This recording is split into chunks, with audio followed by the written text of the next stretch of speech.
আসসালামু আলাইকুম। Hi viewers, সবাই কেমন আছেন? আশা করি সবাই ভালো আছেন। বিদেশ থেকে আসা একটা পার্সেল খুলবো, দেখি এতে কী পাওয়া যায়।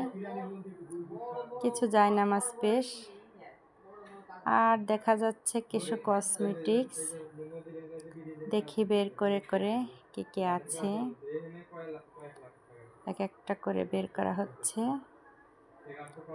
এখানে কিছু তেল, শ্যাম্পু, সাবান, দুধের কৌটা, খেজুর, ঘড়ি, এই টুকটাক পারফিউম এগুলাই আছে। কসমেটিক্স আছে কিছু, একটা বেবি কম্বল আছে,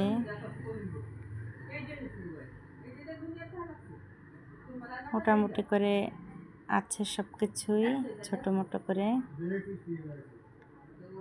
যাক, সবাই দেখলেন, কেমন হলো জানাবেন। আশা করি সবাই ভালো থাকবেন, সুস্থ থাকবেন। আল্লাহ হাফেজ।